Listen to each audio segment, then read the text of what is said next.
Thanks for joining us for a summary of our audit of the Community Gaming Grants Program. The Community Gaming Grants Program is one of the largest grant programs in the province.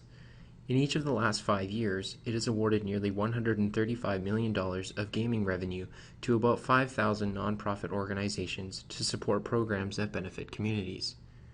That's over $1 billion that government has given out over the last 10 years.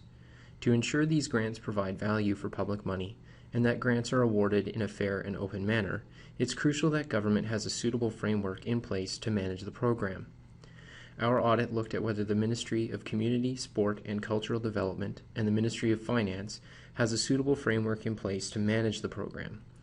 We expected that the program had been designed to be transparent and accountable, that appropriate policies and procedures would be in place to ensure grants are awarded in a fair, consistent, and transparent manner, that appropriate processes were in place to ensure that funds were being used for the intended purposes, and that the program's results were being evaluated and reported in a timely way.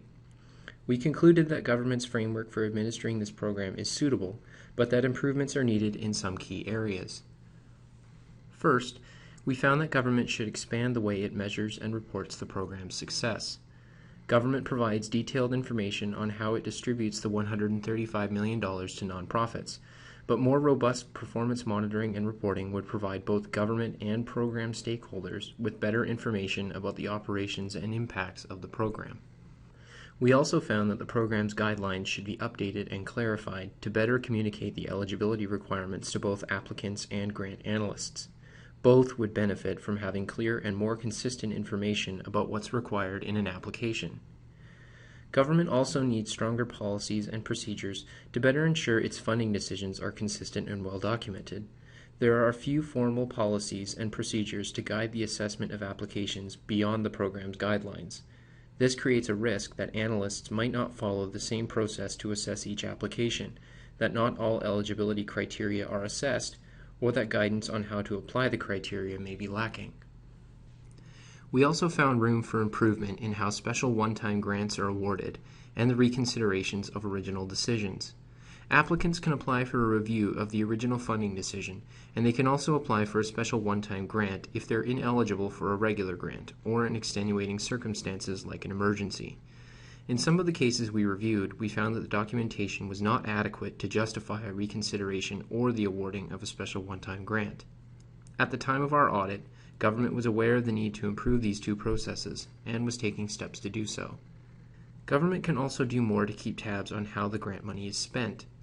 Grant recipients must follow clear reporting requirements, but we saw cases where grants were given even though the recipient hadn't submitted their report on how the prior year grant was used. Finally, we recommend that it's time for government to reassess whether the program design still makes sense. Government hasn't stepped back to take a look at the program since 2011, and there are questions to be answered. Only 6 sectors are currently eligible. Should others be funded? Is $135 million still the right amount of funding? Is the funding model still appropriate? Is there a better way to get this money to nonprofits? Improvements to the program are already underway.